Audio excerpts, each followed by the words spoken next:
Is liberty on the rocks?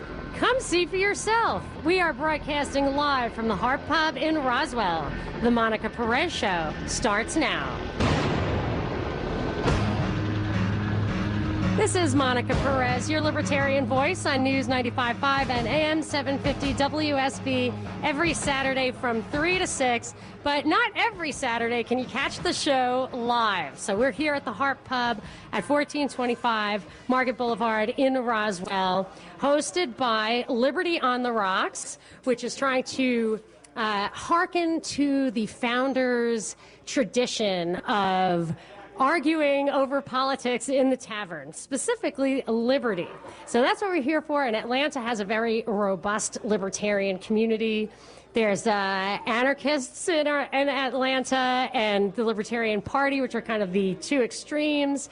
I think we might even be in hearing shot of the mothership, to borrow a phrase from Hillary, but a different kind of mothership, not the CFR like hers, but the Mises Institute in Auburn, Alabama. So this is a kind of hotbed of libertarianism. And if you want to meet fellow libertarians in Atlanta, come on down to the Harp Pub in Roswell.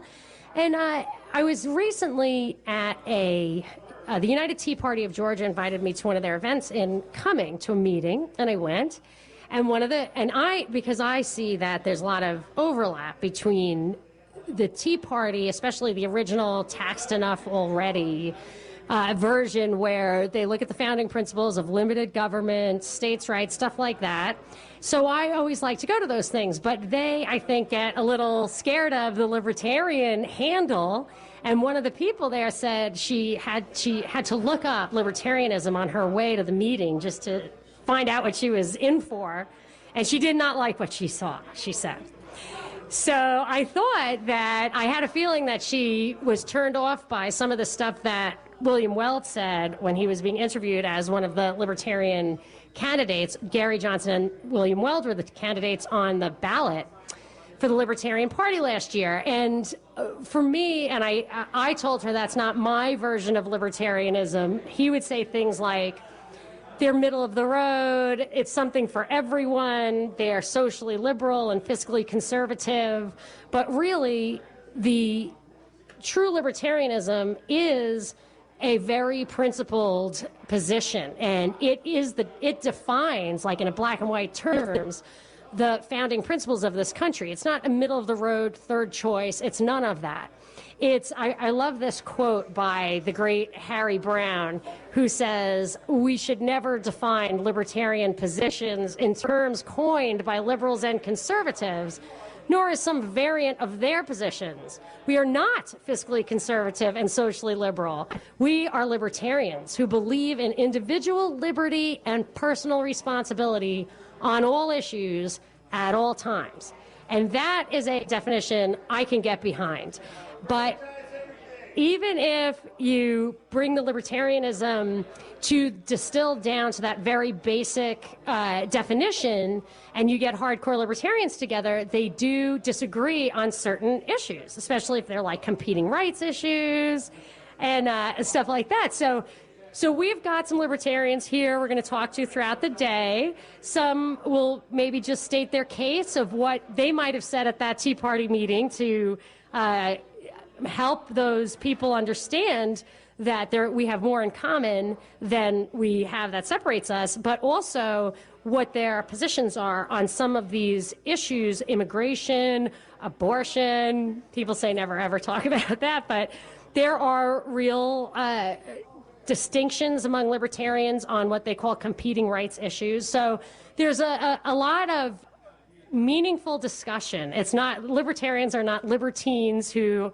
just want to make sure that pot and prostitution are legal. That's what really scares them. So there is it's actually a very intellectual pursuit.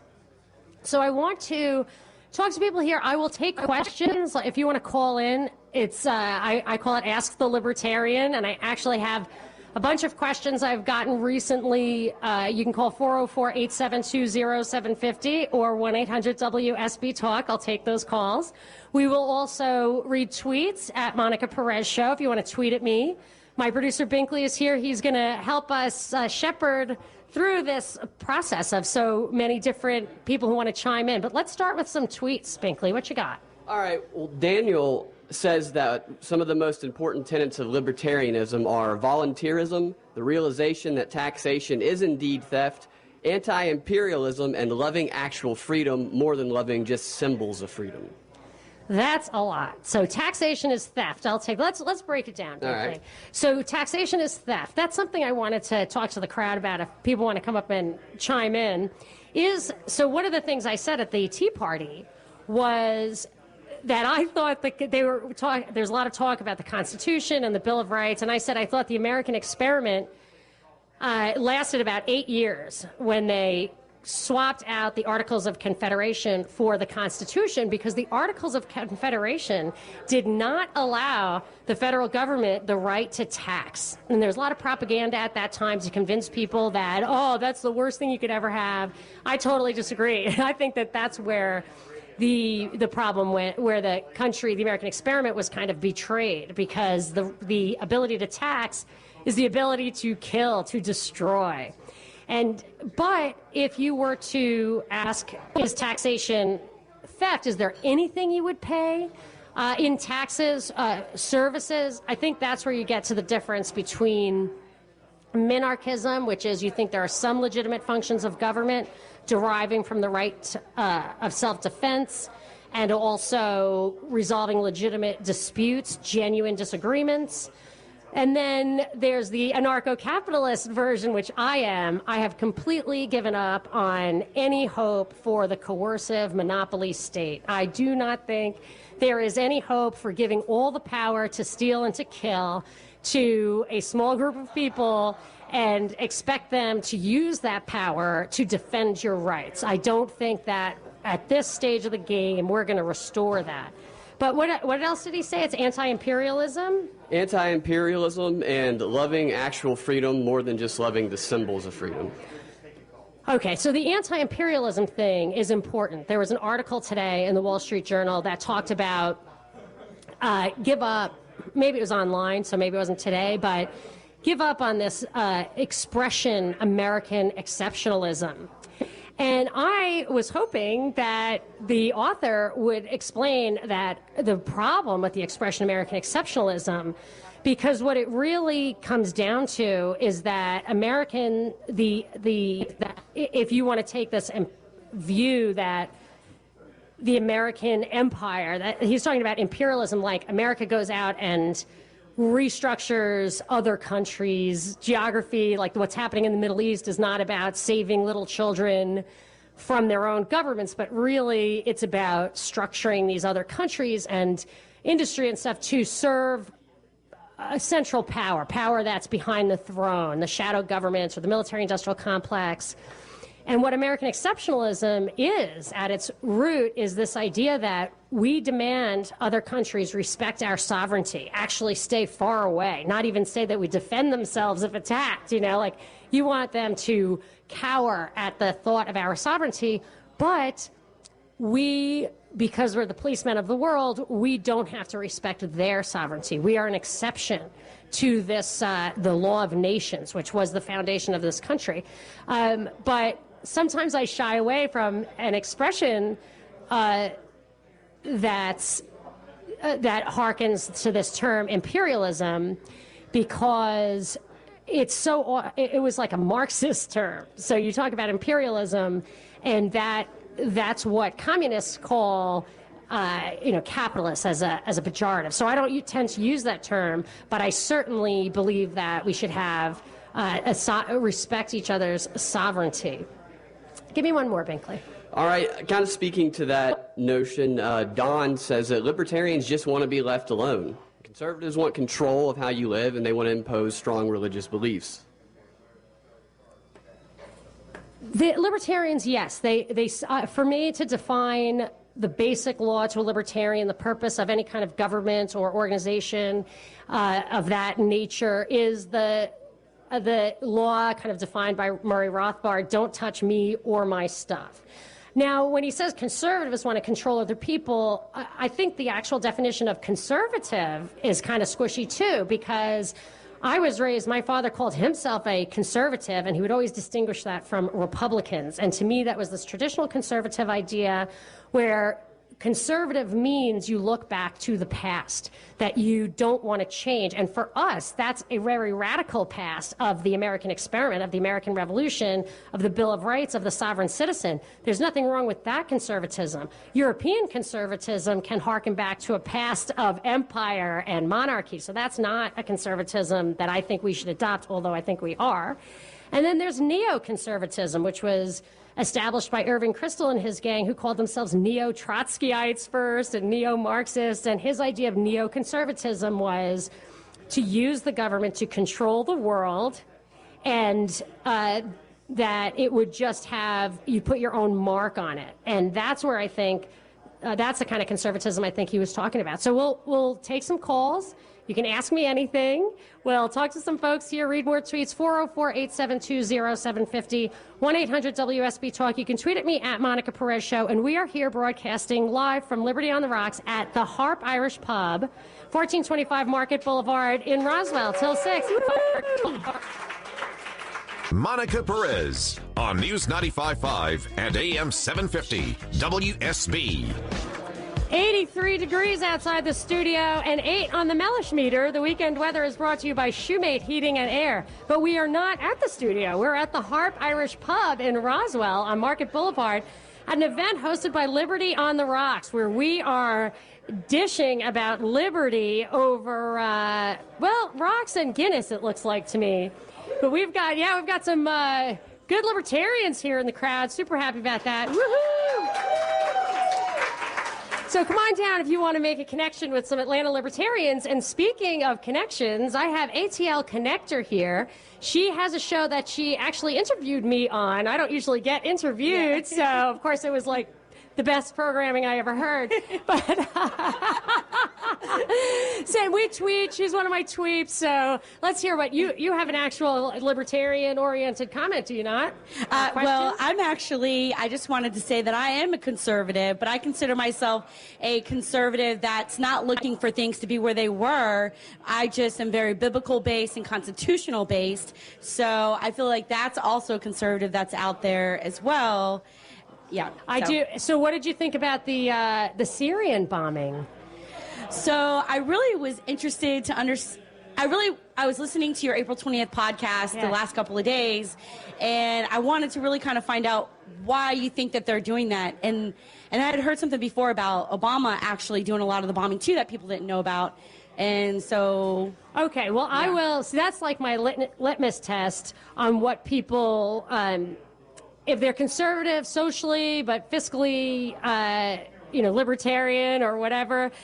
I always do think that the third leg of the stool, though, is how you feel about foreign intervention. So I think I might actually, going to Jazz Fest next week, I might rerun that show next Saturday and add a little bit to it to really explain my position on Syria, because I really feel like that's a dividing line. But it's so awesome to talk to you. So ATL Connector, what's your Twitter handle? ATL Connector. Perfect. Well, I just tweet you directly. Thank you. So here we are at the Harp Irish Pub in Roswell, wrapping up our first half hour of the Monica Perez Show, live on remote. If you want to call, Ask the Libertarian, 404-872-0750, 1-800-WSB-TALK. You can tweet at me at Monica Perez Show. And now for something completely different. Monica Perez on News 95.5 and AM 750 WSB. I am your libertarian voice on WSB, Saturdays from 3 to 6. And today is a very special Monica Perez Show because we are broadcasting live from Liberty on the Rocks at the Harp Irish Pub on Market Boulevard in Roswell. Say hi, yay! We got a good libertarian crowd here, and if you are one of the robust libertarians in the robust community of libertarians in Atlanta, you might want to connect with some of these folks. We're at 1425 Market Boulevard in Roswell, and I have kind of opening the show or doing this first hour with Ask the Libertarian. So in the last half hour, kind of gave you an overview what my position on libertarianism is in a nutshell. It's really individual liberty and personal responsibility on all issues at all times, to quote the great Harry Brown. But there are different kinds of libertarians. I'm an anarcho-capitalist, which means I've completely given up on any hope for the coercive monopoly state to use its power to protect my rights. I don't believe that's even possible anymore. And then there's minarchists who believe that the government has certain responsibilities, police, national defense, the courts, and everything kind of in between. But there are issues that distinguish even people within the libertarian community. And I have a caller, guest, Stefan Kinsella. He is a renowned libertarian thinker and lawyer. And Stefan, I'm going to say that you convinced me on my last holdout issue on embracing the term and the philosophy of anarcho-capitalism. Hi, Stefan. How are you? Hey, I'm great, Monica. Glad to be here. I'm so glad you called. So I'm assuming you can guess that my second to last holdout was, what about the children, child services? And then I realized how often even the government's welfare policies, drug war, all that stuff on net, the children are probably worse off in this statist system. And I was okay with that. But then the last holdout was my view on patents and copyright. Now, the real libertarians will not yawn at that, but if you are yawning, I'm telling you, it's very interesting and nuanced. And wouldn't you say that's your central issue, what you've probably thought and wrote the most on, Stefan? It is, partly because I'm a patent lawyer, and so I've been consumed with this issue for 20 or 30 years, and so I've come to the conclusion that they're not actually boring issues. They're arcane and hard for people to understand, but patent and copyright are extremely destructive to wealth, and copyright is harmful to our freedom on the internet and, just our freedom in general to think. Yeah, I'm gonna ask for you to give, in a nutshell, kind of what synthesize maybe your most convincing article, but I know it's kind of funny that you're a patent lawyer. And I remember somebody asked you once why, if you have to defend a patent, like how do you do it? And you said, and I've used this and thought of you in other contexts, you said, well, I do find it distasteful. And I think that sometimes, like, I can't resist the temptation to vote, but I do find it distasteful. Yeah, there's aspects of my job that I find distasteful, but I look at myself as like an oncologist. I'm trying to cure the thing that gives me money right now. I think most cancer doctors want cancer defeated, and I want most attorneys that defend people from the drug war, sex war, that are libertarians. They want to defeat those systems, and they would ultimately put themselves out of business, but they would be okay with that. We can find something else to do, but that's true. And there were just a couple of things about copyright and patent that brought me around to that. One was, as far as a copyright, all you do, like internet, is the explosion of free information shared. I mean, people just give it away.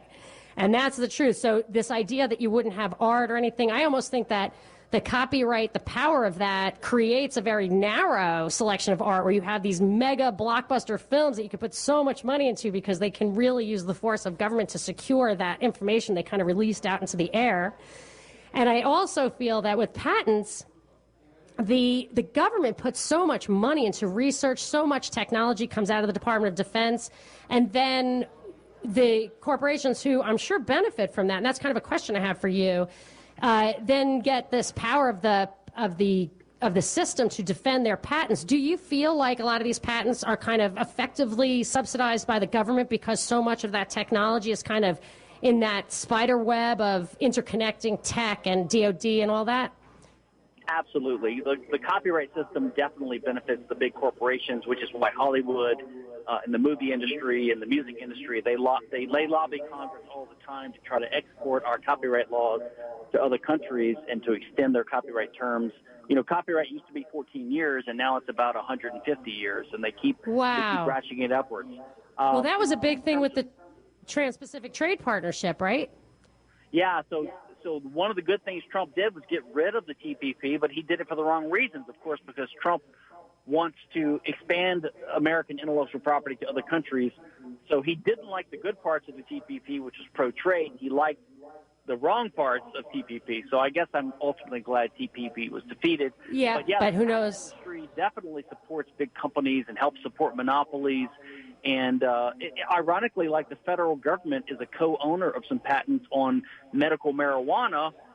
So they sort of admit that medical marijuana is innocuous or even useful, and at the same time that they make it illegal. They deny it. Well, I wish that you could come down here, Stefan, and have a Guinness with us, but you're in Texas, right? I'm in Houston. The accents aren't too different. I can hear your nice accent there. And I want to give a shout-out to my buddy Joey Lincoln, who's there in the bar with you, who told me to call in. Stefan, thank you so much for calling. Anytime that you plug in or Joey's listening and he tells you there's a hot topic that we need your voice on, feel free to call. Thank you so much. Thank you. All right. Bye, Stefan.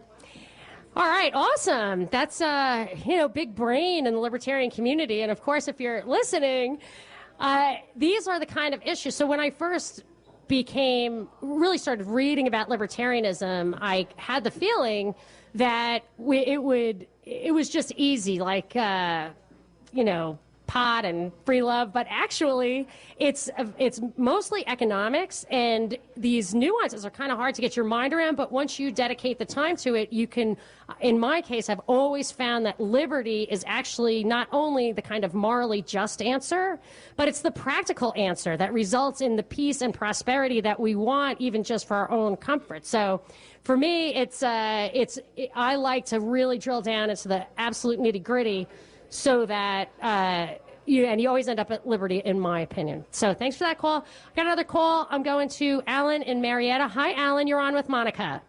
Hi, Monica. I wish I was there with you to do some corned beef and cabbage and a Guinness. Yeah, come on over. I'm working. But my thing is, where the federal judges have been ruling against Trump and the liberals have been using key judges to defeat everything he tries to put forward. Isn't that abuse of power, and can't the Congress impeach these judges?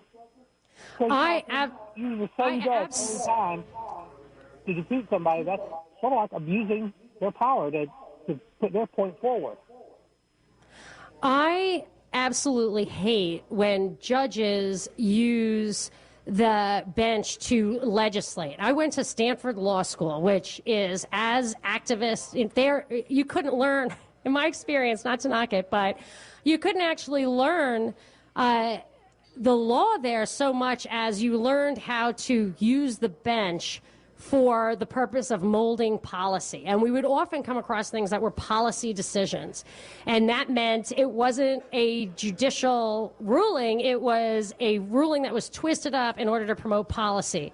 And I really can't stand that. And the thing, so when you would take constitutional law, and I know Obama was a constitutional law professor, I walked away from that class understanding less about the Constitution than I ever had. And then now, in doing this show and just like looking things up, I finally reread it just from beginning to end. It is so straightforward. It is so clear. I've done shows on it. I've summarized it. For me, I do not think that that judges should legislate from the bench at all. I don't know what process you would use to remove them. I guess impeach, you would have to, you'd have to take them out from left and right, and I think it would be a bloodbath, but it would be great to change that system. Maybe Gorsuch will really pay attention to the Constitution from the Supreme Court, although I was alarmed to find out that he was a member of the Council on Foreign Relations. So I have a little fear there. Thank you so much for the call, Alan. Binkley, do you have any tweets for us? Let's change gears a little bit, maybe take some calls from the crowd. Yeah, I have one from Triathlete. He says that libertarianism, it's a belief that it's up to you to run your own life and that the government is here only to complement, not control our lives. I would agree with that. I think all the government's power derives from the ability, our right to self-defense, and that's what it's there for. And so they can never take away our right to self-defense and say that they have, they only complement it. That's a good one.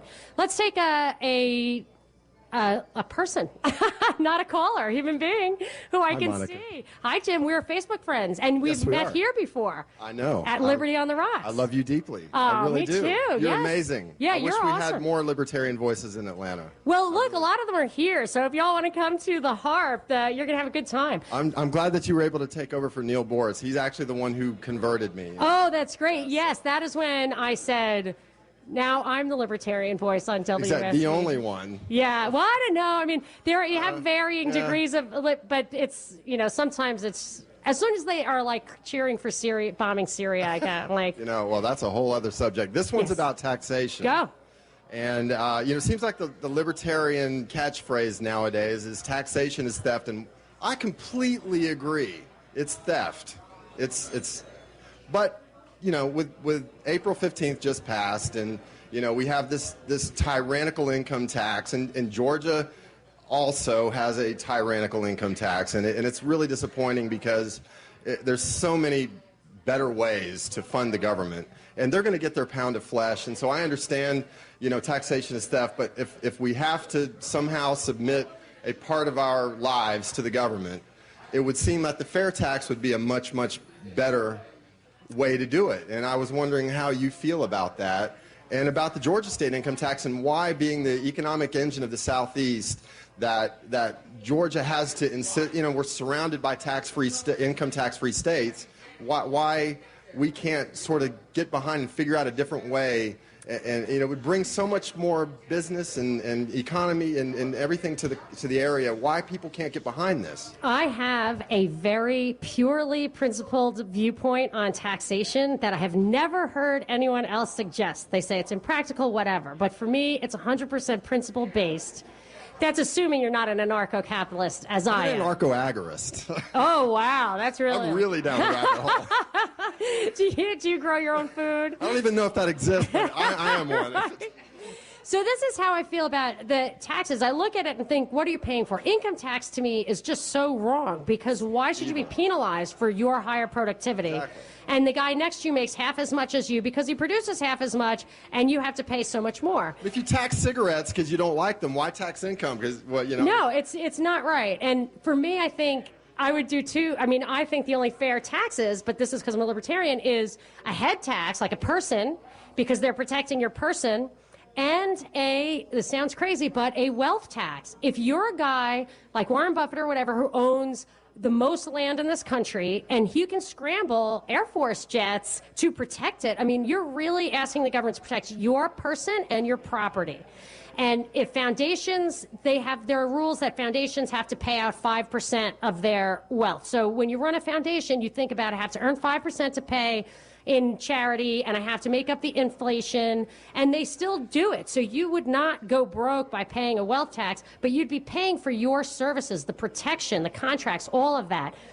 Now, that turns into fee-for-services, which is a voluntary system, and no one would go for that, because what it's all about is stealing and redistributing. But the fair tax is a voluntary system. I mean, if you decide you want to buy used goods, okay. No, sorry. because you have, I do have to take a break, but you have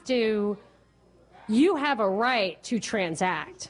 Yes. And they don't, and so for them to say that they have a right to penalize me for transacting is not right. But if I'm going to ask them to protect my stuff, and then if I say I don't want to pay, and somebody comes and robs your house or burns it down or gets invaded by another country, then if you didn't pay, some fire departments work like that. I do have to take a break. Such a great conversation. Monica. Stick around. This is Monica Perez at the Harp Pub in Roswell with Liberty on the Rocks. Monica Perez on News 95.5 and AM 750 WSB. Okay, no, you shouldn't feel terrible. This is Monica Perez at the Harp Irish Pub in Roswell. We are here with Liberty on the Rocks, having a great time. It's a little sticky. It's 86 today. It's 67. It's going to be the low overnight. Weekend weather is brought to you by Shoemate Heating and Air. This is Trump's 100th day, so I was thinking of giving you a little viewpoint of Trump's 100 days through the eyes of a libertarian, but I also want to ask the folks here and out there in the listening audience, what would Ron Paul's first 100 days have looked like? So I think that we'll have some fun with that. 404-872-0750, 1-800-WSB Talk. You could tweet at me at Monica Perez Show. This is your last chance. After this, there is no turning back. You take the blue pill. The story ends. You wake up in your bed and believe whatever you want to believe. You take the red pill. You stay in Wonderland. And I show you how deep the rabbit hole goes.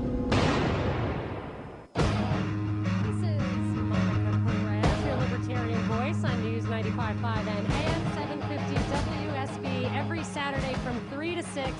And we are having a very special show today. We are broadcasting from a special session of Liberty on the Rocks right here at the Harp Irish Pub. Yay! We are at 1425 Market Boulevard in Roswell, having a good time connecting with other libertarians. And we have conservatives and just people who want to exchange ideas. It's really fun. And our host is besides the Harp Pub, which we love, is the Liberty on the Rocks chairperson, the Liberty on the Rocks Atlanta. What's your title, Austin? I like chairperson. President. That works. Chairperson, Yeah. Austin Harriman. And thank you so much for organizing this event. Well, we're glad to have you here. Oh, great. I know that you're Liberty on the Rocks' favorite host or favorite guest. Thank you. It's my favorite event. So you get all kinds, right? All kinds of libertarians right across the spectrum. Oh, yeah. I think the last one was a guy from Fee, and he was essentially a straight anarchist. Economic Education. Yeah, and he was a straight anarchist. So. And where do you fall on the spectrum? I'm fluid. Oh, really? It comes and goes. Well, I think anarcho-capitalists, when I hear people like you kind of really go into what that entails, that really, I tend to resonate with that. Ron Paul, when I read his books, I feel like, oh, this is me. This is what I really believe in. Would definitely follow, I would consent to a government of Ron Paul enforcing the Constitution, restoring the Bill of Rights. Yes. Yeah. That's a compromise I could live with. Yeah, and I would say he's anarcho-capitalist, whether he admits to it or not. Yeah, I think that's probably right. As a matter of fact, Rand Paul called me once for a fundraiser before he was actually senator. And he didn't know, I was nothing. I was in the Target in the crayon aisle with my daughter in Cyprus a long time ago before I had a radio show. And I told him that I secretly felt that his father was an anarcho-capitalist. And you could just hear the life force drain out of him on his 5,000th call. He was like, what? An anarcho what? And but in my vision, I thought he would go home and Dad, do you have something to tell me? Yeah. Hey, I would have taken Rand Paul this last go round totally. too. So, Rand Paul, completely fine. I am giving him the benefit of the doubt that he was trying to go for a compromise that would have actually gotten him a win. And it's interesting to note that he actually did less well than his father. The compromise position, and that's what Hans Hermann Hoppe, a big libertarian thinker, always says, people, the purity appeals to people. Right. And if you start backing off, that's no good. I have one more question for you. Okay.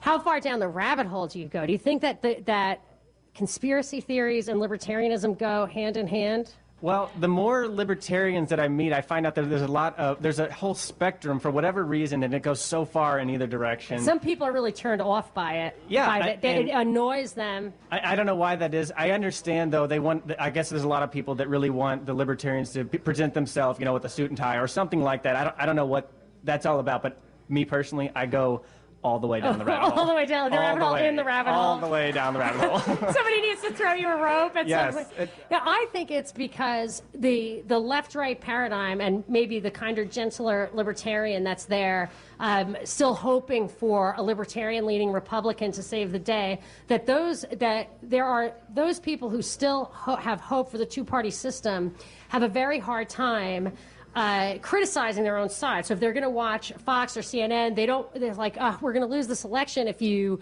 discredit this information. But once you've lost hope, I feel like you can embrace the truth about how fake the information is. That you can see, if you watch CNN, it's baloney. But if you watch Fox, once you realize that's baloney too, you're like, okay, what's really going on? And then the scales fall from your eyes. Yeah, it's like a cognitive dissonance and a fear, though. Like with the last Senate race here with Johnny Isaacson, and they had a Libertarian, Alan Buckley, and I helped Alan. Yes. And, it was amazing how much support he had, but how many people seemed to be afraid that I have enough conservative values that I don't want to jeopardize someone who's conservative at all from losing. So I can't, it's that throw my vote away thing. Well, and I that's have an so answer real. to those people. Who would have thought that Donald Trump, the most polarizing, I mean, he was downright foul-mouthed at times, that he could say, that Billy Bush thing, what stars are allowed to do to women. Right. I wasn't even like horrified. I didn't really care. But the fact that he could say that stuff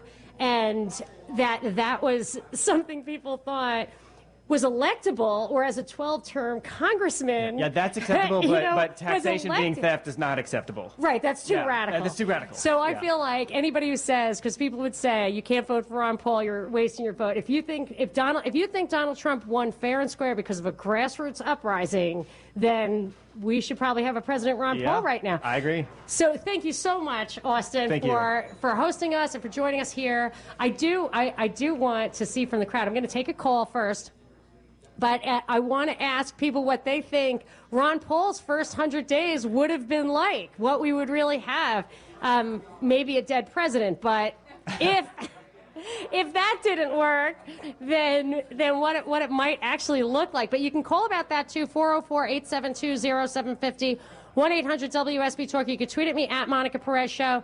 I'm going to go to a call. I'm going to go to Mark in Sandy Springs. Hi, Mark. You're on with Monica. Hello, Monica. Hi, Mark. Hi. On the tax thing, I listened to Eric von Hessler basically for entertainment value. But last week he said that there is no way that Trump should have had to pay $35 million in taxes. And he's directly at odds with you, so I'd just like to hear your input. Yes, for me, it's really funny because I don't think I've ever heard anybody say this. If you read even libertarians about a wealth tax or all sorts of practical economic reasons, you don't really want that.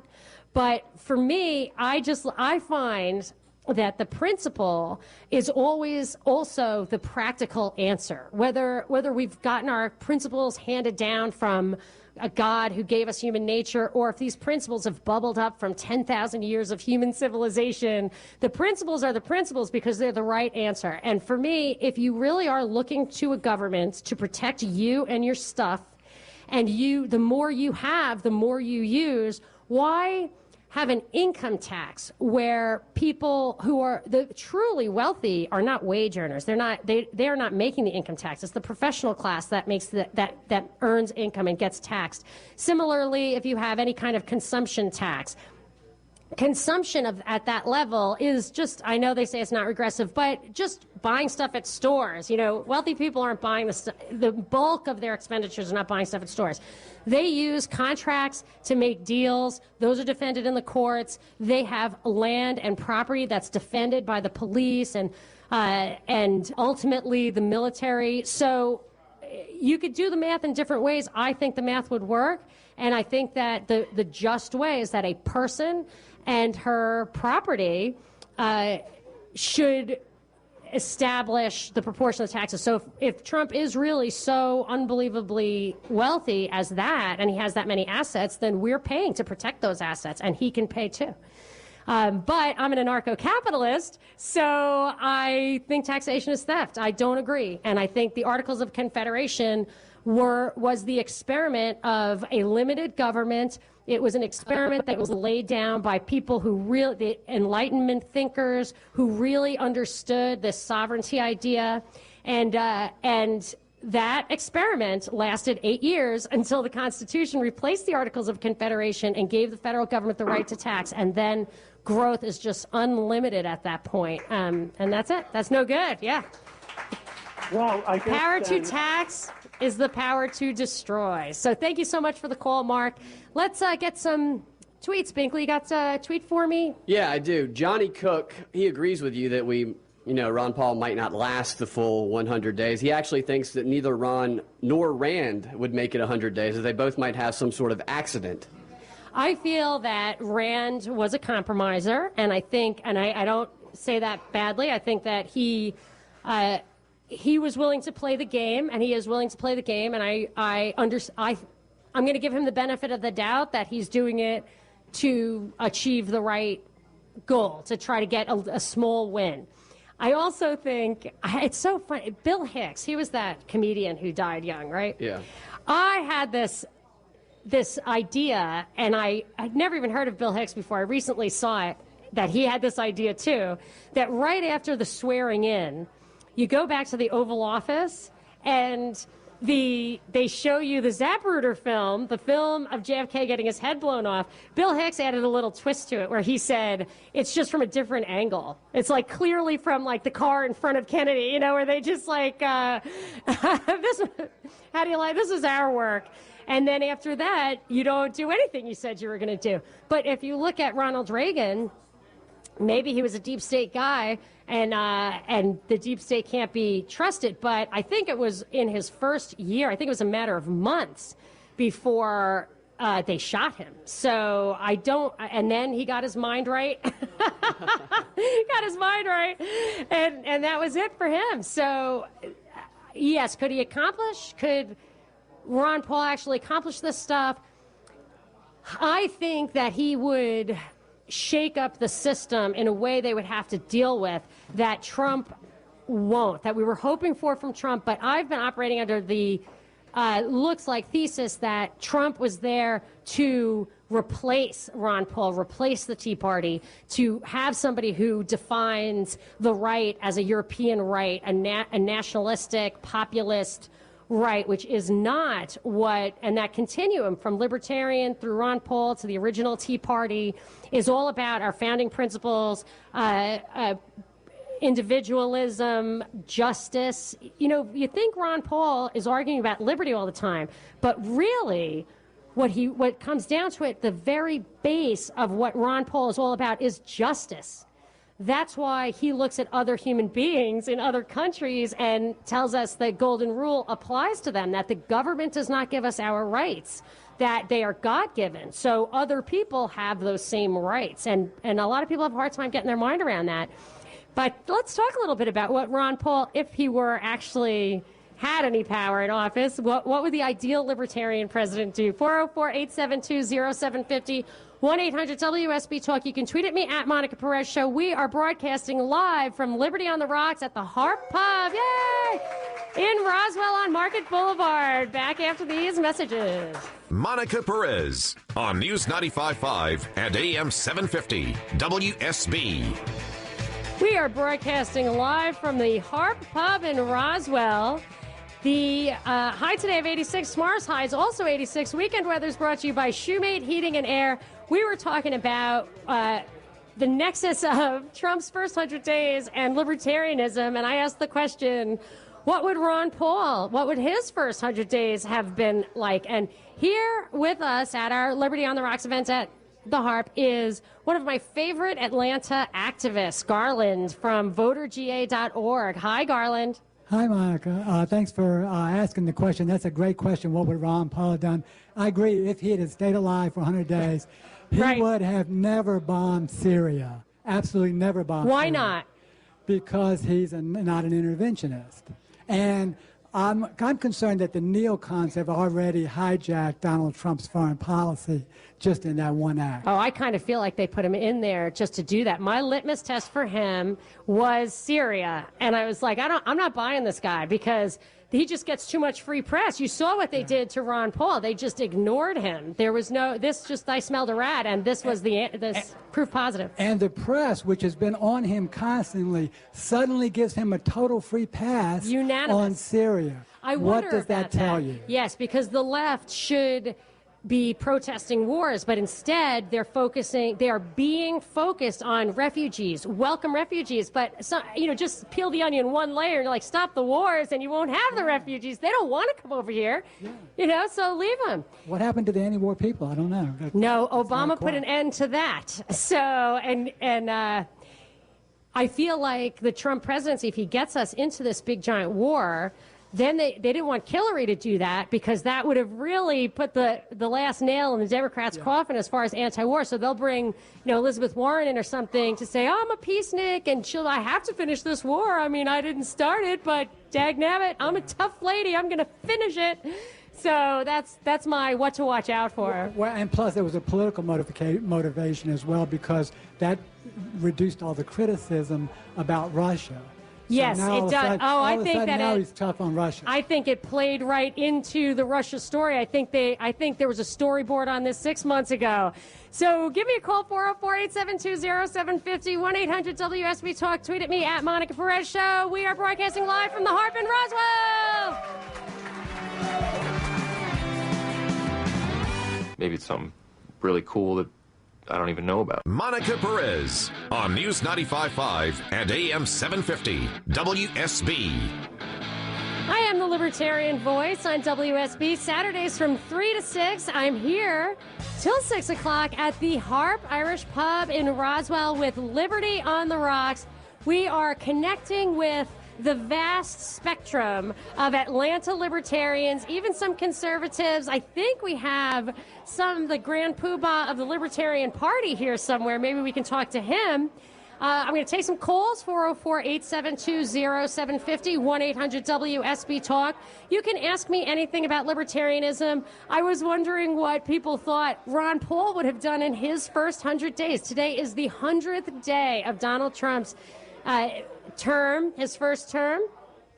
And I just was thinking how interesting, as I've been studying that, it would be to contrast that with what Ron Paul would do, assuming he survived. I'm not sure that's if Ronald Reagan barely survived, I think a Ron Paul would not have survived.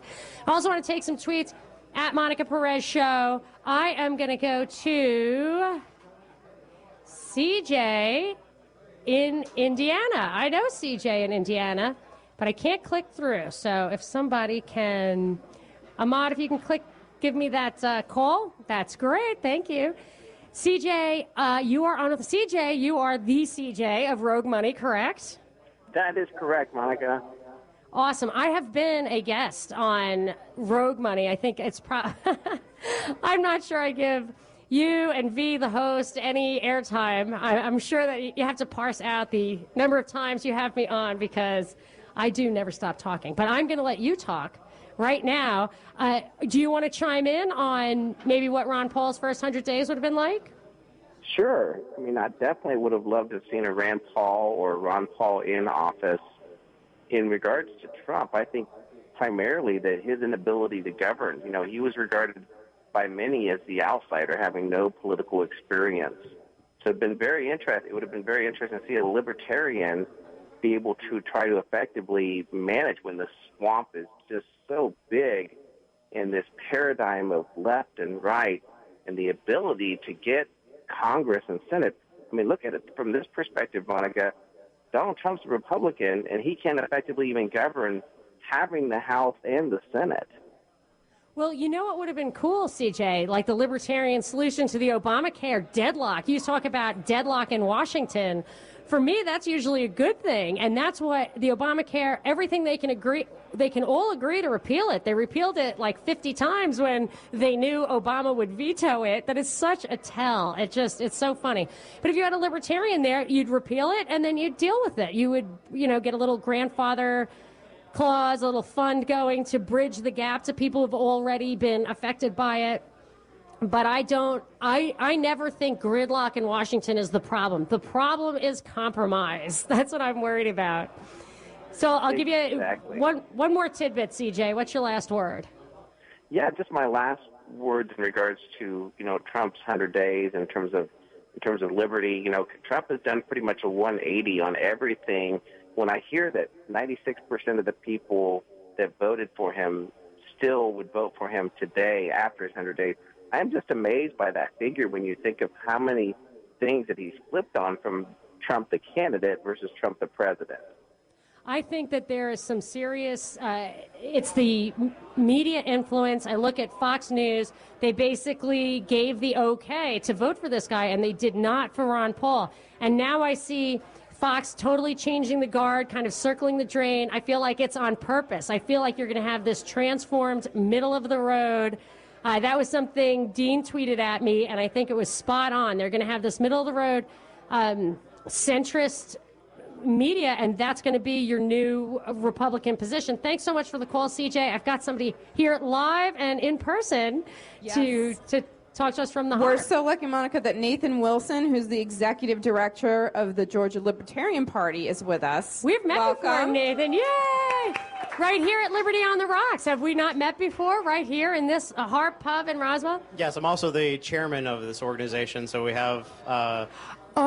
he's president. Austin's the president of Liberty on the Rocks, and you're the chairman? Yes. Awesome. So you're very active, and I contend that there's quite a robust community of libertarians here in Atlanta. You have Anarchy Atlanta, you have Libertarian Party, Liberty on the Rocks, this whole spectrum.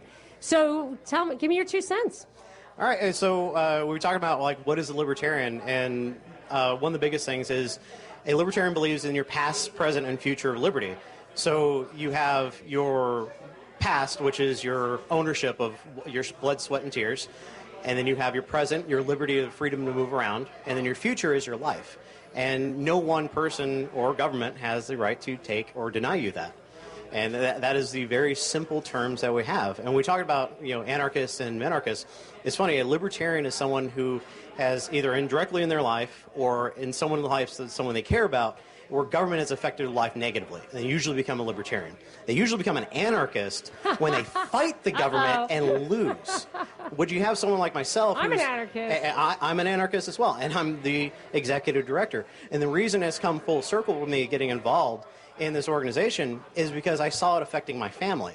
And I can stand up for myself, but when others are getting affected and you see the government regulations, you need to be able to do something about that. And unfortunately, the political spectrum is one of the biggest ways to help get that voice heard. And as much as I distaste it, you have to play that game in order to make any progress. And if we hit that 10% mark, I think the ideas of liberty will become the norm. And we'll be having a different conversation. Hopefully the minarchists are the people we're complaining about, and we need to take it a little step further.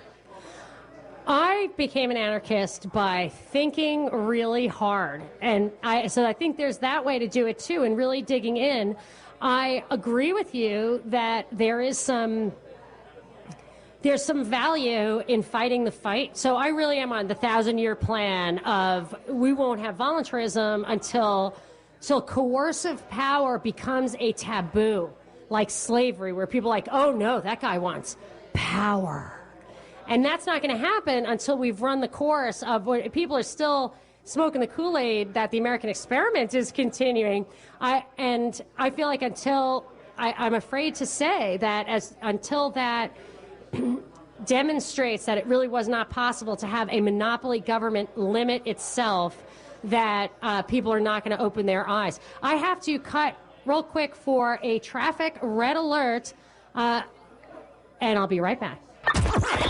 This is a traffic red alert from the WSB 24-hour traffic center. 443 Colray Carrier WSB 24-hour traffic center, and this is in Gwinnett County, 316 westbound at Harbins Road. Serious crash with injuries. 3 vehicles involved, tractor trailer, tanker truck. It's carrying fuel, all lanes blocked. Westbound, it's also affecting eastbound travel, and we're told they're going to have to possibly offload all that fuel. 316 westbound shut down at Harbins Road. Now more of Monica Perez on WSB.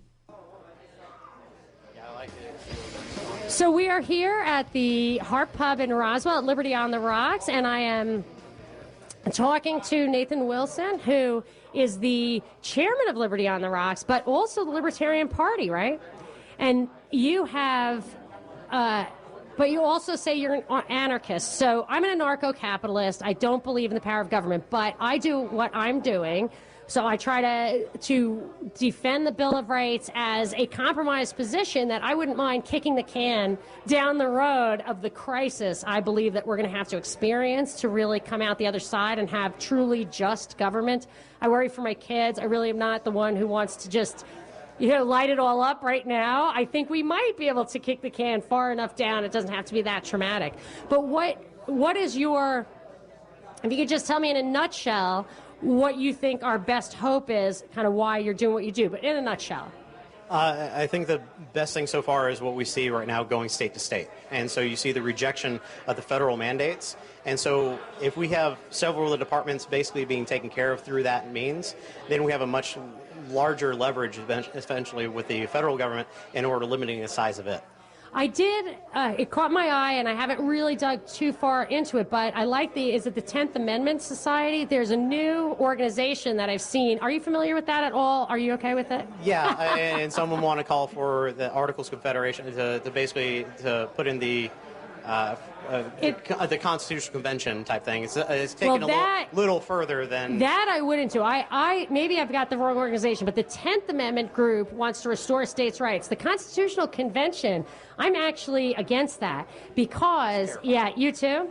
Yeah, it's a little terrifying because it does put it in the hands of the majority, and you could restructure the government actually stronger and less for civil rights. In my opinion, there is absolutely no chance on earth the black and white of the Constitution and Bill of Rights is going to be improved upon by tearing it up and starting over in today's day and age. They don't adhere to it. If they did, I could live with that. I would like it. I think it's theoretically impossible to have a coercive monopoly government with the right to tax and monopoly on violence and have them protect our rights. But if it were ever going to happen, it's there already in the Bill of Rights. Thank you so much, Nathan. Anything you want to add or promote, you can always contact us. Follow me at Twitter, Nathan, the number 4 Liberty. Fantastic. At Nathan 4 Liberty, number 4. Thanks, Nathan. Binkley, let's go to Twitter. You got a tweet for me? Anything current? Yeah, HF says that he just loves it when you talk about the Constitution. I love talking about the Constitution, I have to say. Yeah, he loves listening. He's down with that. You can talk about the Constitution. People think that it's super complicated and you're so smart if you're a con law professor or whatever. But you just really, honestly, have to read it. Like, that's all you have to do. So when these guys in the Republican Party walk around with their Constitution and little flag pin and then vote for NSA funding, I would say, it doesn't take a rocket surgeon to read the Fourth Amendment. So this guy, that's the big problem I have with the Republicans, is that it's all talk. And in one of my favorite books, Our Enemy, the State, by Albert J. Nock, which he wrote in the 30s, he writes exactly that. Like, they even back then, they would pull out their Constitution and they would talk about it until it didn't serve their purposes, and then they would put it back in their pocket. So never changes. Let's do more of that after the break. I want to get to some more calls, more voices from our event today, which is a special session of Liberty on the Rocks. It is here at the Harp Irish Pub at 1425 Market Boulevard in Roswell. You can call 404-872-0750, 800-WSB Talk. Tweet at me at Monica Perez Show, or come on down to the Harp in Roswell. Monica Perez on News 95.5 and AM 750 WSB. Intervals of clouds and sunshine tomorrow. High of 86. Weekend weather is brought to you by Shoemate Heating and Air. And we are here at Liberty on the Rocks, live from the Harp Irish Pub in Roswell, having a great time talking about liberty. There are a lot of different ideas, exchanging ideas. Who knew the head of the Libertarian Party was an anarcho-capitalist? I mean, these people have hidden depths. And you can find out what all this means if you want to come down or just call in or listen in, 404-872-0750, 1-800-WSB Talk. You can tweet at me at Monica Perez Show. I'm going to go to a regular caller, Reggie. Hi, Reggie. You're on with Monica.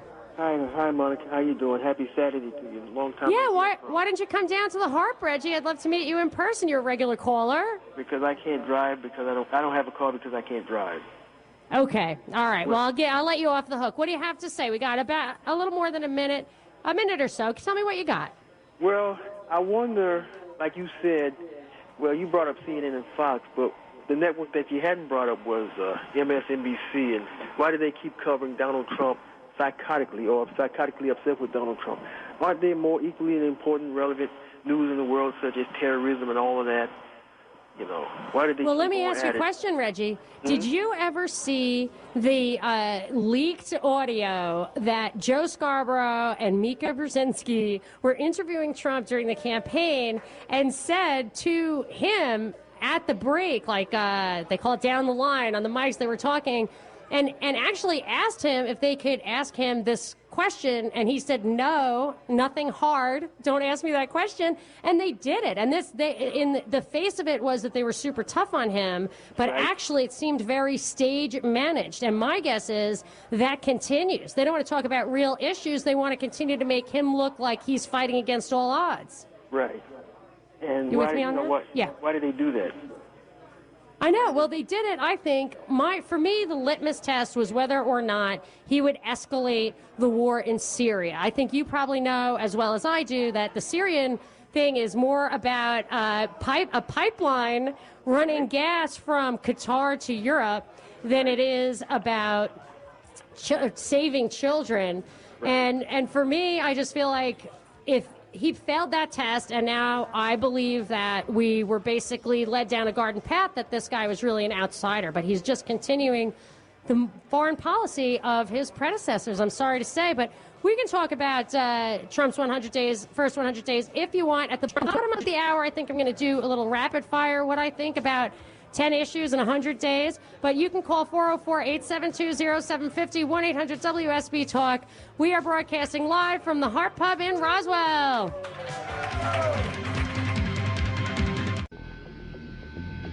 Please take my hand. Now open your mind to me. Please.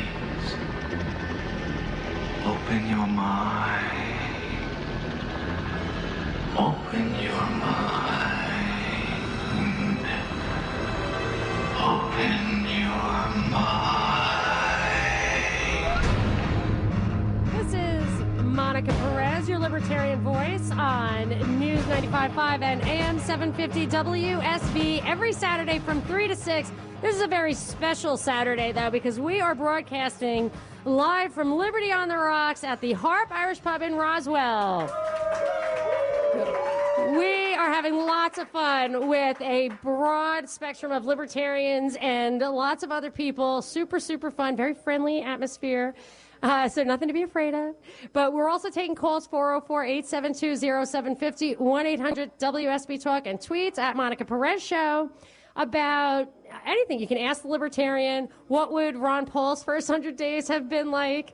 But I have a really great Twitter community. So I've had actually people sign up for Twitter just to be part of this conversation. So I'm at Monica Perez Show.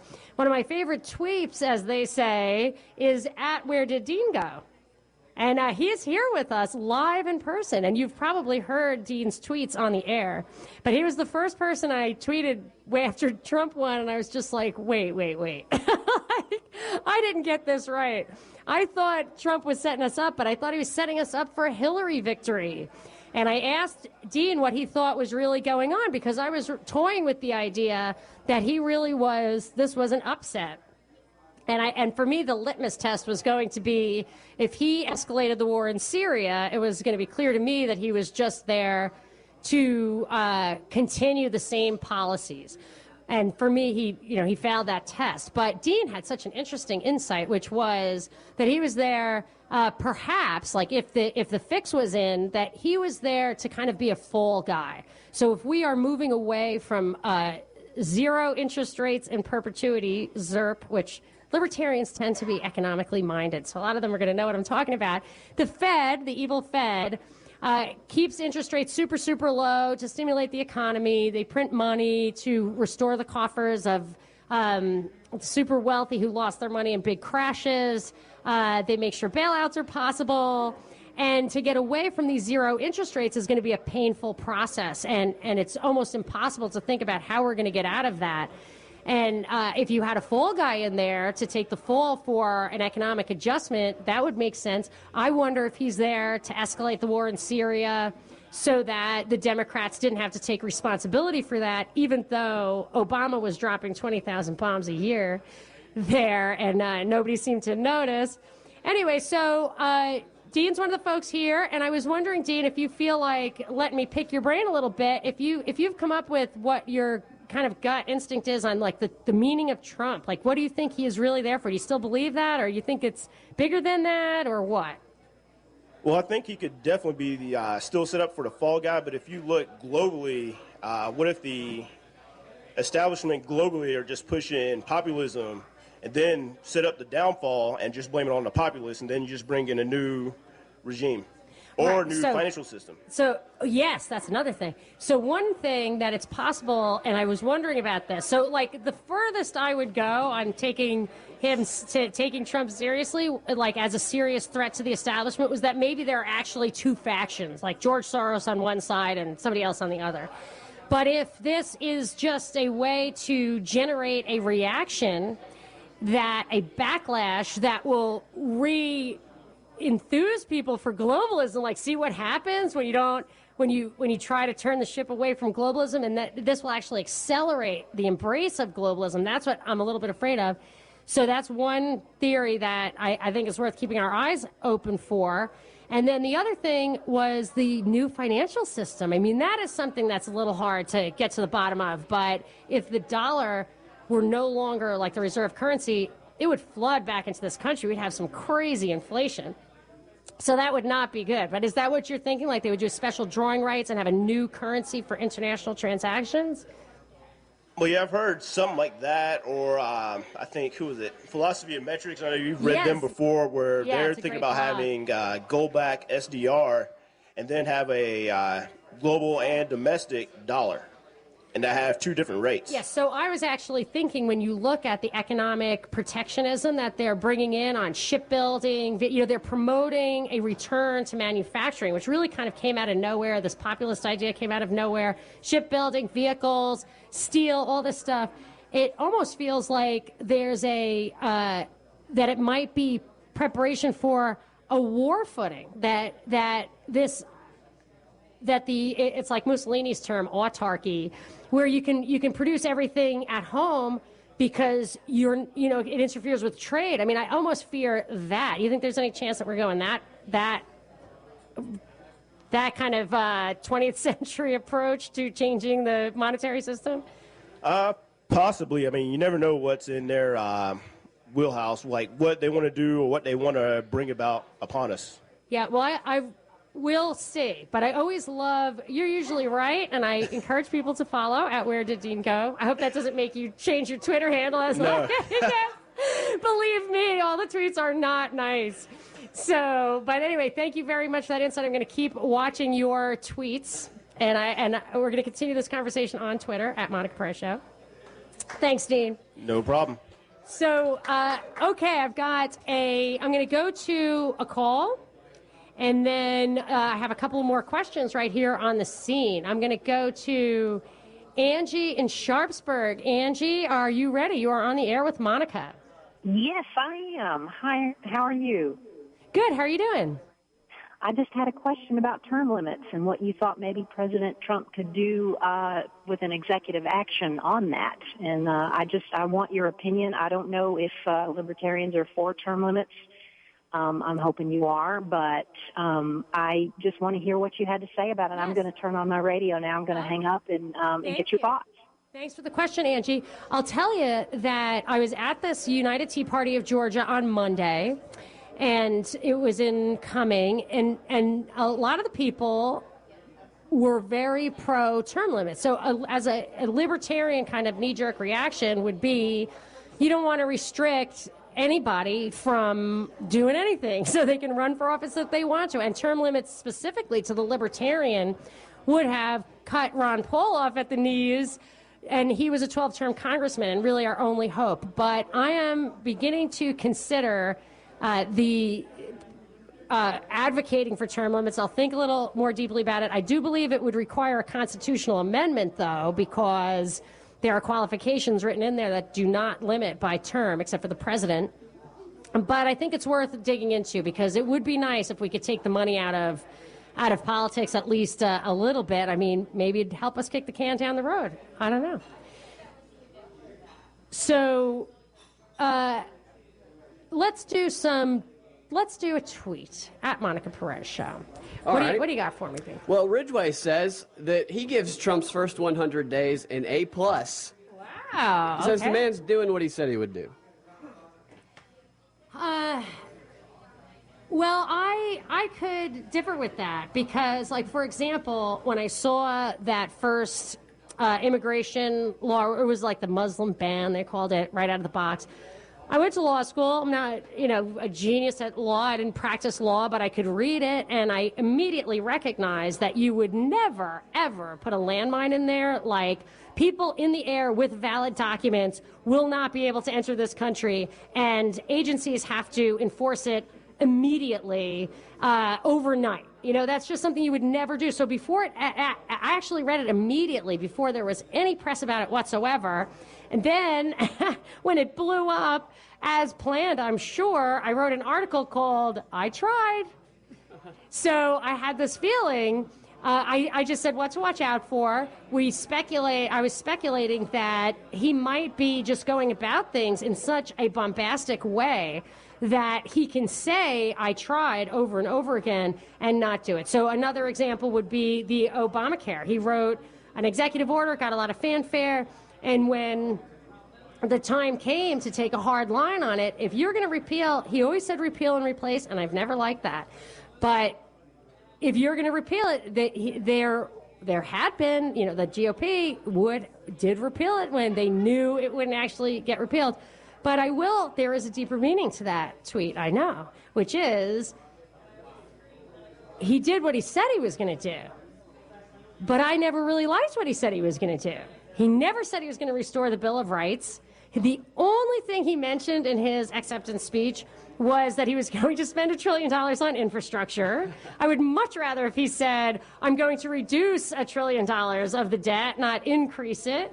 He paid lip service to this idea that we need to drop a lot of bombs to defeat ISIS instead of just stop funding the people who created ISIS. That's a tool which Michael Flynn, in his days running the DIA, the Defense Intelligence Agency, there was a leaked document that made it very clear that at the very least they let that thing bubble up on purpose in order to unseat Assad. That was a trap. And when all these guys, even Bernie Sanders, came out and paid lip service to that very easily debunked premise that the sand needs to turn to glass in order to restore peace and prosperity to America, I have to say he said that stuff, and I didn't like it. I do think he was misleading when he said peace through strength or we were strongest when our politics stopped at the water's edge.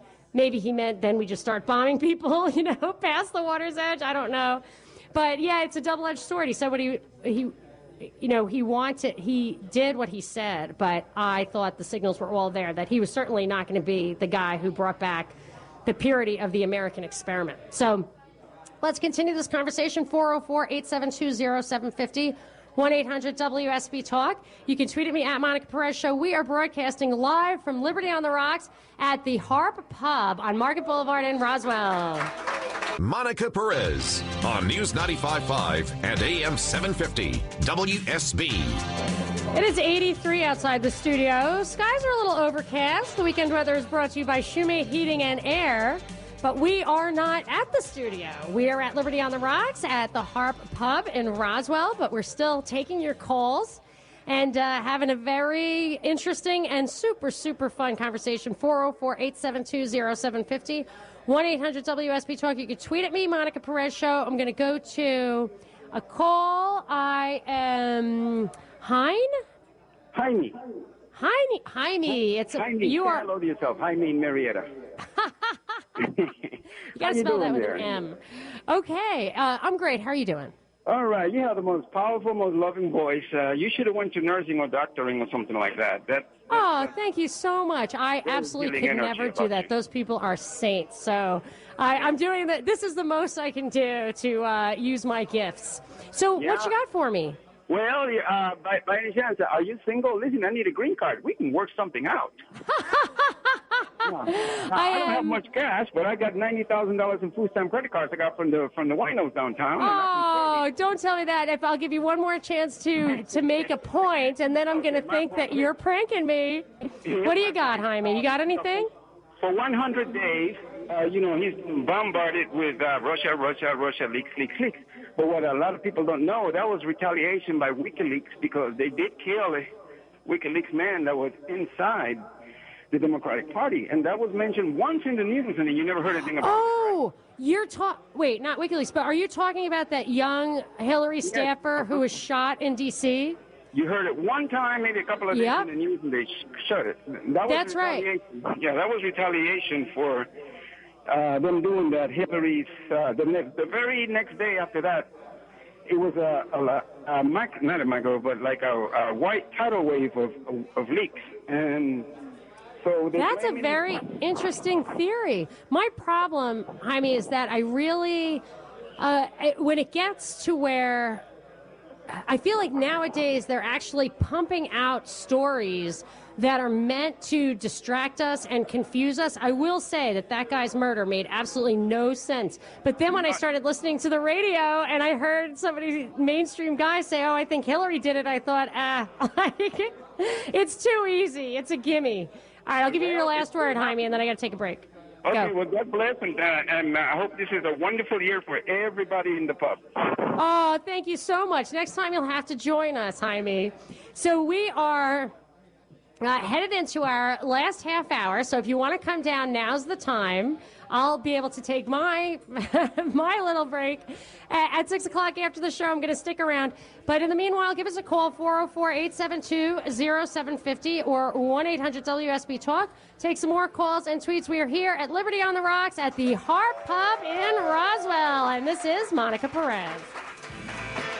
You got me excited because this would truly be both an adventure and a learning experience. Monica Perez on News 95.5 and AM 750 WSB.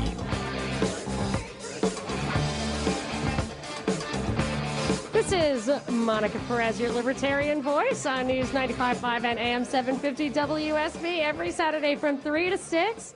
And but this is a special Saturday where we are broadcasting live in the last half hour of our live broadcast from Liberty on the Rocks at the Harp Pub in Roswell. Yes! Come on down. I'm going to, as soon as I'm off the air at 6 o'clock, I'm going to stop down and have a Guinness and socialize. But people are already having a great time exchanging their libertarian vibes and ideas. And we're also opening up to calls, so join in the fun, 404-872-0750, 1-800-WSB-TALK. Or you can tweet at me at Monica Perez Show. I am going to go to Ernie. Ernie is in Rome. Hi, Ernie, you're on with Monica. No, it's not Ernie, it's Arnie. Ernie works with Bert. Arnie, I'm sorry, I'm under certain circumstances. Okay, Arnie, I'm sorry. Talk to me, bro. I know you've been on hold a while. Go. All right. I was a long-time libertarian, and back many years ago, I attended several of the conventions, and I supported Bob Barr, volunteered, paid money, and campaigned for Bob Barr and Wayne Allen Root. And I was disappointed because the National come out with the thing about open borders. You know, they're more in favor of open borders rather than doing what Trump is trying to do. And so that's what ended my stay with the Libertarians. Yeah, I appreciate that. That is an issue that Libertarians can disagree with. You can't, as a Libertarian, you would never want to use force to prevent people from having arm's length transactions. If somebody from another country wants to live in my house and take care of my kids, it wouldn't matter if the roads were private and I had paid for them and had permission for that. But once you have, it's not just the welfare state, it's the fact that governments require that you have a road going right up to your house. They don't allow you to choose who you associate with in your own organization. So when the government breaks down the borders of your own private property, a libertarian could say that they do need to defend the national borders, but that's just a compromised position. And you really wouldn't have an immigration problem if you didn't have the government screwing with the labor market, with having welfare floors where people won't work if they're making less than a certain amount of money, minimum wages, if you didn't mess with other people's countries where it drove people out of there, and this is the only place that's stable. It's really, the immigration problem is a function of having a state that lost its way, that doesn't have the kind of liberty and freedom. So it's actually a really complicated issue, and I wrote a long and interesting post about it and then proceeded to get grief from all sides. But you can check it out. I wrote the Libertarian Immigration Conundrum. It's on my website, MonicaPerezShow.com. Thank you so much, Arnie, for the call. I'm going to go to somebody in the crowd here. Who am I talking to? Hi, Monica. My name is John. My question for you is, how would you explain libertarianism to a child? Oh, that's a good one. Well, I remember sitting in the car with my little daughter in the Publix parking lot. She was little. And she had already been brainwashed by her little preschool. And we saw somebody in the car next to us smoking cigarettes. So she said, he should not be allowed to do that because it's bad for him. And I looked at her. She was a lollipop addict, I can just tell you. And I said, you know that lollipops are bad for you, right? And she's like, yeah. And I said, okay, sometimes you're having a bad day. You just want to go for it, and it's none of my business. And she I could see her little mind working. And I said, so am I ever going to hear you tell that guy in his own car what he can or cannot do? And she said, nope. Because she wanted me to keep my hands off of her lollipops. And I try to explain to them really how I do it with my kids is I say, look, you can go your own path. They get a little sick of my down the rabbit hole and constantly criticizing what I'm hearing. But I always tell them, in your life, in your journey, make sure that you always hold up. First of all, make sure that what the facts are true that you're using to make decisions, and always hold it up to the standard of thou shalt not kill and thou shalt not steal. If you really look at the heart of the matter and you hold those two tenets, moral tenets that are universally shared around the world to every single decision that is made by your agents, I think you will end up being a libertarian. So I let them on there. How about you? You got an answer for me? No, I do not. I wish I did. That's great. All right, good. I'm so glad. Thank you so much. What about your daughter's bookmark, Monica? Or was it your daughter? Oh, yeah. It's this daughter of mine. They must have thought she was something else, or I was, because they asked them to make a bookmark for their mom for Mother's Day. So she gives it to me. It's so sweet, and has a little present on the top. It's actually my Facebook page picture, and it says anarcho-capitalist radio host. Right? And the teacher was like, what is this exactly? And then I sent my other son. My son was exploring the topic of taxation without representation. So he was a little older by this point. And I explained to him how national debt is taxation without representation because he did not get to vote. He himself has no representative, yet they are spending money that he will have to pay back.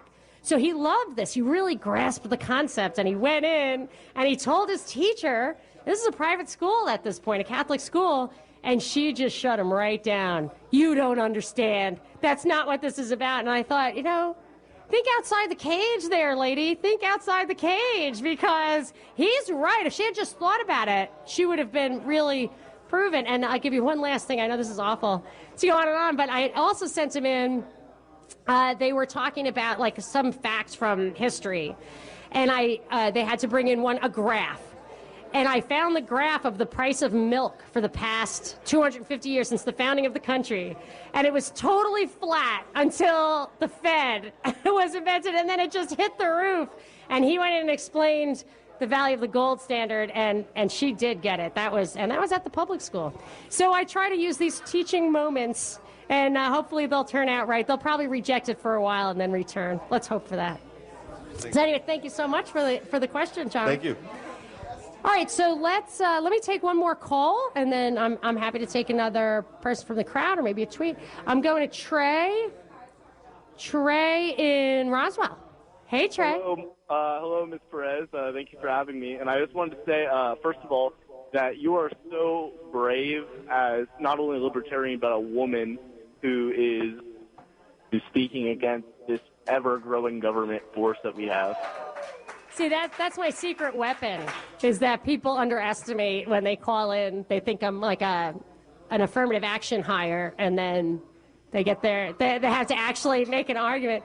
No, seriously, that's why I think that's so bad, that it makes people underestimate each other. And in reality, you know, it's just about the ideas. So thank you for your comment. Go. What else you got? Well, I was talking to you, we said we were talking about monopolization. I was thinking a little bit more about it. So what I personally advocate for as an anarcho-capitalist is like small protectivist societies that would like embrace tradition. This kind of answers that question of protecting our borders that you were talking about, because like these small societies, like banishment would be the death penalty, you know? And oh, yes, that's very interesting. Yeah, keep going. yeah, and you wouldn't really have to worry about like people coming in who were unwanted, or if there was an overpopulation problem, because most businesses or most like landowners just want to like sell land to them, like if it was like really that big of a problem.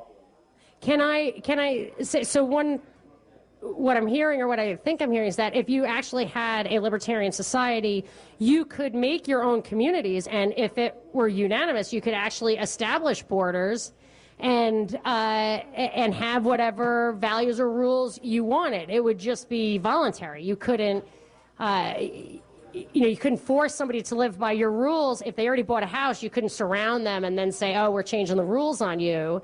And you're actually not allowed to do that in this society. So that's why all of a sudden we all have to agree on the rules of the borders, because all 300 plus million of us are subject to these rules where we're not allowed to defend our own borders or organize and lock down like that. You're just not allowed. And especially when they start with, laws of self-defense and everything, taking away your rights to self-defense, then you absolutely must look outside for help. So it gets very deep. There are many different alternatives to this system. Do you have anything else for me, Trey?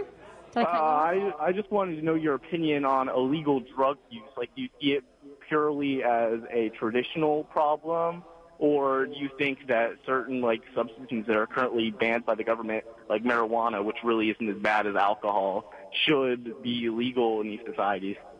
I would never, ever ban a substance. I would never tell someone what they can or cannot do with their own bodies. I would never tell two people what they can or cannot sell or buy to each other. I just wouldn't. So if they commit a crime with whatever, then they can be punished for that.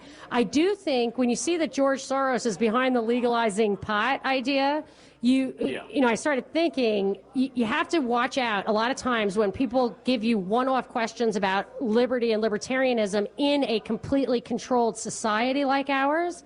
When you have a welfare state, you can set up a very horrible, a trap, so that if you hit rock bottom, I know there's been a lot of druggies in my family because I'm in the suburbs of New York, and just it's been that way. If they hit rock bottom, the only way for them to get out of it is hitting rock bottom. But now I see them getting safety nets. They get methadone, they get welfare, and then they're just permanent. It's permanent. And that is the moral hazard of socialism, is that you want people to feel the consequences of the habits that are hurting them. They're hurting themselves, and you want them not to do that anymore. But you can't just stop them. They are hurting themselves, and the natural consequences of that would make them correct if the government didn't step in and help them. And then there's also this idea where the natural kind of drug abuse level in society can be 2 or 3% maybe, is like people really can't help themselves. But then when you look at like old Iran, Persia, and other places where the government sells opium or taxes it, the addiction rate can go up to like 18%, because then they foster it, they promote it. It feels like in this country, if something isn't banned, it's subsidized, and I don't want that either. So Thank you so much for that call. We're going to wrap it up after the break. I am Monica Perez, and we are broadcasting from Liberty on the Rocks at the Harp in Roswell. Monica Perez on News 95.5 and AM 750 WSB. Morning showers and thunderstorms with a high of 77 forecast for Monday as the work week begins. But that could change, so stay tuned to WSB for weekend weather brought to you by Shoemate Heating and Air. And we are wrapping it up here at Liberty on the Rocks at the Harp in Roswell. And I did have somebody from the crowd in the break ask the question, what is all this talk about North Korea really about? I like to peel the onion a little bit. I like to dig in. And I thought I would go on the record as saying I think a major purpose of the North Korea story that is being emphasized in the news right now, as well as the Russian hacking story that was emphasized in the news for the past several months, I honestly think all of that is being used to as the background, as the backdrop, as the buildup to ousting Assad, invading a sovereign nation, and removing its legitimate leader. So that will be something that really crosses a line. So what Obama did was he kept bombing Syria, but under the guise of trying to hit the terrorists. Now, when we bombed with Tomahawks Damascus, the airport, that was an attack against the government itself. And that's something very different. So I feel like North Korea may be a second front of a big war that may truly be what we're building up for. But in the meanwhile, I think Trump will want to justify taking out Assad because we need to show North Korea who's the boss. If we can't take out Assad, then how are we supposed to scare North Korea? I'm just telling you that's a what to watch out for. Have to have a hashtag about that, hashtag WTWOF. And my Twitter handle's at Monica Perez Show. Do we have a tweet to end this awesome gathering? Yeah, I wanted to read Dean's tweet because it's fantastic, but we're going to have to direct people to his Twitter to see that one. Oh, at where did Dean go? Right. No, give me a quickie. Here's the quickie from Voracious Talk says, I'm so deep down the rabbit hole that I'm dissecting the rabbit. Ugh. He sounds like my kind of guy. Well, he should come down here as we are. I'm going to be here for a little while and finally get my Guinness. My husband texted me that my son is listening to the show and is absolutely scandalized. He thinks I'm drinking at work. I am not. I am not. All these people can attest to that. Well, this has been super fun. We always continue this conversation during the week. You can always find me at Monica Perez Show. I've got MonicaPerezShow.com and PropagandaReportDaily.com. A lot of the people here today I communicate with directly all week long on these wonderful social media outlets. And we are wrapping it up here at Liberty on the Rocks and the Harp. Thank you so much to Lorenzo, to Binkley, to Ahmad, for everybody's helped me put this on today, to Liberty on the Rocks, and to the Harp Pub here in Roswell. This is Monica Perez.